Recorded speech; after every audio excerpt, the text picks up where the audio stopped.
Starting small. আমাদের কাছে যখন নতুন কোনো প্রসপেক্ট আসে বা নতুন কোনো ক্লায়েন্ট আসে, তখন আমরা কি করি, আমরা অনেক বেশি নেগোশিয়েট করতে ট্রাই করি অ্যান্ড আমরা ট্রাই করি যতটুকু পারা যায় এখান থেকে যেন রেভিনিউ জেনারেট হয়। কিন্তু এই ক্ষেত্রে একটা মিসকনসেপশন হলো যে আপনি যদি শুরুতেই বড় একটা বিট করেন বা বড় একটা প্রাইস ডিমান্ড করেন, তাহলে কিন্তু আলটিমেটলি আপনার ওই রিলেশনশিপটা আর বিল্ড হলো না।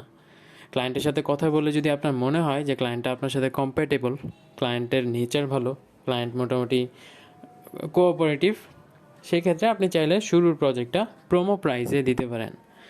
সেই ক্ষেত্রে আপনি এমন হইতে পারে যে দুইটা স্ট্র্যাটেজি হইতে পারে, যে আপনি সার্ভিসটাই ছোট দিতেছেন যেটা কম বাজেটে, বা আপনি বড় কোনো সার্ভিসই দিতেছেন কিন্তু তাকে ইনফর্ম করে দিতেছেন যে this is a promo price for the first order only, and then আপনার প্রাইসটা রেগুলার প্রাইসে ইনক্রিজ হবে যদি সে কন্টিনিউ করতে চায়।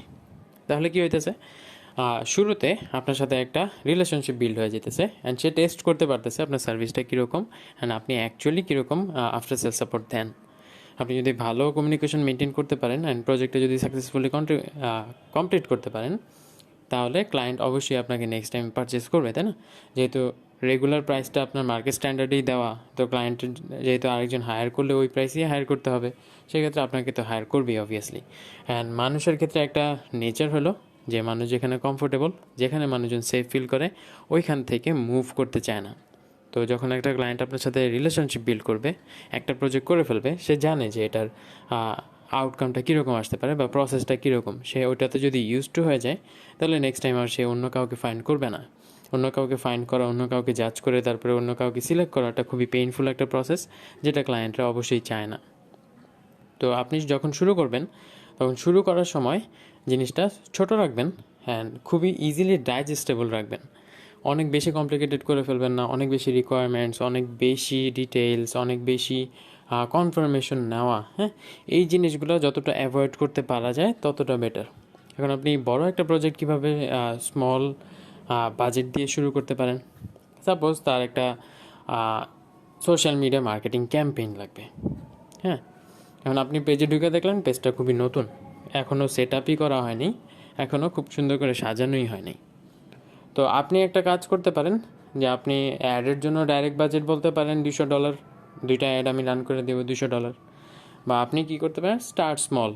আপনি বলতে পারেন আচ্ছা তোমার পেজটা তো নতুন, অ্যাড যদি ভালো পারফর্ম করাইতে চাও, তাহলে যখন ভিজিটররা তোমার পেজে ল্যান্ড করবে ওরা তো কোনো ইনফরমেশন পাবে না, তো তোমার পেজটা আমি অপটিমাইজ করে দিতে চাই, সব কিছু সেট আপ করে দিতে চাই, অ্যাবাউট ডিটেলস, প্রোডাক্টস আপলোড, তারপর প্রোফাইল পিকচারগুলো ফিক্স করা, কভার ফটোটা ফিক্স করা, এই জিনিসগুলো আমি তোমাকে করে দিব যেন তোমার অ্যাডগুলো ভালো পারফর্ম করে।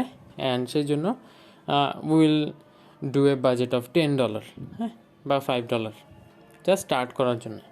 তাহলে কি হলো, ক্লায়েন্ট আপনাকে কি করতে হবে, ওর কিন্তু তার সোশ্যাল মিডিয়াতে অ্যাক্সেস দিতে হবে আপনাকে। অ্যান্ড যখন ওই ক্লায়েন্টটা আপনাকে সোশ্যাল মিডিয়াতে অ্যাক্সেস দিতেছেন, আপনি কাজ করে তাকে ডেলিভার দিতেছেন, আপনার কি মনে হয় নেক্সট টাইম সে আপনাকে রিমুভ করে গিয়ে, হ্যাঁ, তারপর আরেকজনকে হায়ার করবে?